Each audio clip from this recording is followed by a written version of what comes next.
25 विधानसभा में यहाँ के अति पिछड़ा और दलित जातियाँ मुख्य रूप से इकट्ठा होकर एकजुट होकर के बीएसपी का कैंडिडेट को पूरा समर्थन के साथ मन तन धन के साथ अभी विधानसभा में भेजने का काम करेंगे। अब के जो जनता लोग हैं ना, बहुत लोग ठगाए हैं। अब ठगाने वाली बात नहीं है। हम लोग हर घर जा जाकर डोर टू डोर जा करके लोगों को अपना मिशन के बारे में समझा रहे हैं, अपनी हर एक समस्या के बारे में समझा रहे हैं और सब यही कह रहे हैं कि नहीं, आप सही कह रहे हैं। हम लोग दोनों हराने और जिताने के चक्कर में अपना विकास को अवरुद्ध करके रखे हुए हैं। हमारे लोग बहकावे में आकर दलित, पिछड़ा, अति पिछड़ा लोग नेशनल पार्टियों के हराने के चक्कर में, बीजेपी को हराने के चक्कर में, आरजेडी को हराने के चक्कर में यहाँ पर एक दूसरे के फेरा में अपने लोगों को, उपेक्षित वर्गों को, लोगों को, प्रतिनिधित्व को आज तक नहीं समझ पाए। और इसका बुरा परिणाम है कि दलितों के बस्तियों में जाइएगा तो अभी तक नाली गली और जो प्रधानमंत्री ग्राम सड़क योजना के तहत या मुख्यमंत्री ग्राम संपर्क योजना के तहत जोड़ने के रास्ता की जो बात चल रही थी, अभी तो जुट नहीं पाया है। कुर्था विधानसभा क्षेत्र में बहुजन समाज पार्टी के लिए गढ़ माना जाता है। हमारे साथ एक शख्स है, क्या नाम है भैया आपका? मुकेश भारती मेरा नाम हुआ। क्या कहिएगा, कुर्था विधानसभा में क्या माहौल दिख रहा है इस बार? कुर्था विधानसभा के बात करने से पहले BR दस्तक को, दर्शक लोग को नमस्कार जी, नमो बुधाय, जय भीम जी। कुर्था विधानसभा चुनाव तो विगत कई वर्षों से होते आ रहा है। कई पार्टियों के यहाँ सत्ता दल और सत्ता से बाहर भी लोग, विपक्ष में बैठे हुए लोग का भी यहाँ विधायक बना। लेकिन अभी का जो मुहिम चल रहा है बसपा का, अभी तक के, जब मेरा उम्र 31 वर्ष हो गया, लगभग 2011 से हम चुनाव का नेतृत्व को देख रहे हैं। अभी तक इस तरह का माहौल बसपा के लिए नहीं बना। इस बार जो इस बार जो दिख रहा है 25 में, अब अति पिछड़ा और दलित, खास करके कुर्था विधानसभा के क्षेत्र के लोग स्वर्गीय जगदेव बाबू के शहादत के बाद इस सीट पर कब्जा मुख्य रूप से कुशवाहा समाज का रहा है। माननीय बिहार सरकार मंत्री सुचित्रा सिन्हा और केंद्रीय मंत्री नागवन्नी जी का सत्ता में रहे और सत्ता का सुख यहाँ पर लिए और उनका जाति का लोग कई बार विधायक रहे और आज तक भी उन्हीं के जाति के लोग का यहाँ विधायकी भी है, जिसके बागी कुमार वर्मा जी हैं। आरजेडी का कब्जा है। हमारे लोग बहकावे में आकर दलित, पिछड़ा, अति पिछड़ा लोग नेशनल पार्टियों के हराने के चक्कर में, बीजेपी को हराने के चक्कर में, आरजेडी को हराने के चक्कर में यहाँ पर एक दूसरे के फेरा में अपने लोगों को, उपेक्षित वर्गों को, लोगों को, प्रतिनिधित्व को आज तक नहीं समझ पाए। और इसका बुरा परिणाम है कि दलितों के बस्तियों में जाइएगा तो अभी तक नाली गली और जो प्रधानमंत्री ग्राम सड़क योजना के तहत या मुख्यमंत्री ग्राम संपर्क योजना के तहत जोड़ने के रास्ता की जो बात चल रही थी, अभी तो जुट नहीं पाया है।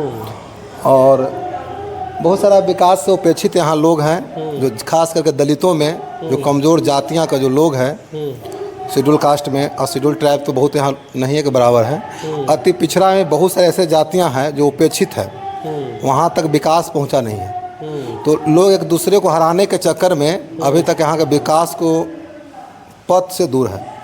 तो अभी मन बनाए हैं अब की बार 2025 विधानसभा में यहाँ के अति पिछड़ा और दलित जातियाँ मुख्य रूप से इकट्ठा होकर, एकजुट होकर के बीएसपी का कैंडिडेट को पूरा समर्थन के साथ, मन तन धन के साथ अभी विधानसभा में भेजने का काम करेंगे। अभी यहाँ में तमाम समस्याएं की बात की कुर्था विधानसभा क्षेत्र की, लेकिन बिहार के मुख्यमंत्री नीतीश कुमार कह रहे हैं कि हर जगह हमने रोड बनवा दिया, सारे जगह उसकी जो समस्या था सारे समस्या हल हो गए हैं, ऐसा नीतीश कुमार कह रहे हैं। लेकिन नीतीश कुमार के भी लोग विकास पुरुष कहते हैं, लेकिन सबसे ज़्यादा कोई शेड्यूल कास्ट के सबसे घातक मुख्यमंत्री हम मानते हैं तो नीतीश कुमार का मानते हैं।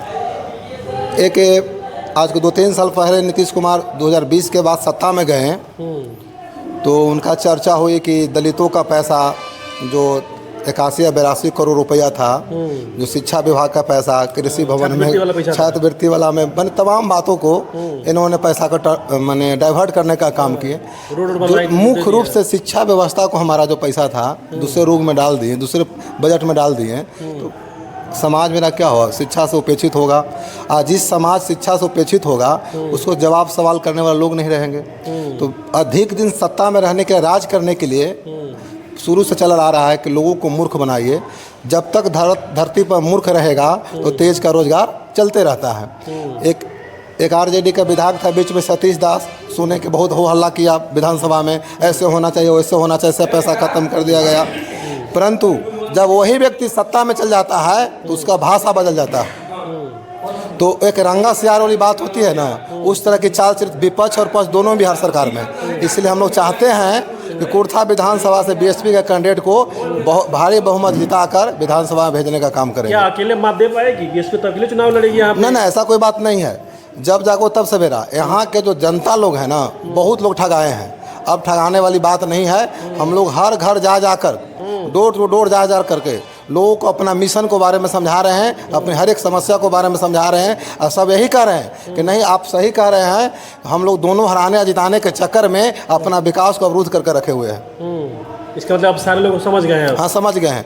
कुछ लोग हमारे वोटर, खासकर शेड्यूल कास्ट माले में भी थे। हमारे लोग झंडा ढोते हैं, हमारे लोग उसका बात करते हैं और सत्ता कोई और ले लेता है। तो हमारे माले के जो वोटर थे, अब की बार हम लोग घर घर जा करके उनको, जो बच्चे, जो बुजुर्ग लोग थे, उनको बच्चों को समझा कर उस वोटर को अपने पक्ष में लाने का हम लोग काम किया। इसका मतलब कुर्था विधानसभा के जो जितने भी मतलब वोटर हैं, अब की बार किसी के बहकावे में नहीं आएंगे? नहीं, बहकावे में तो नहीं आएगी। और दूसरी बात यह है कि हर बार हम लोग यहाँ पर टक्कर दिए हैं। और अब की लग रहा है कि पिछड़ा, दलित, अति पिछड़ा, उपेक्षित वर्ग के लोग अब विधानसभा कुर्था का बीएसपी के झोली में यहाँ का सीट डालने का काम करेंगे। चलिए, हम लोग कुर्था विधानसभा क्षेत्र पे बात किया कि इस बार बीएसपी का माहौल क्या रहेगा। भाई साहब ने अपना बात रखा, इनको बातों को कैसे देखते हैं और क्या 2025 में जब चुनाव होगा तो कुर्था विधानसभा जो मतलब विधानसभा क्षेत्र है, कहाँ से पार्टी अपना सीट निकाल पाएगी, तो आने वाला वक्त ही बताएगा। इनको बातों को कैसे देखते हैं ज़रूर कमेंट कीजिएगा।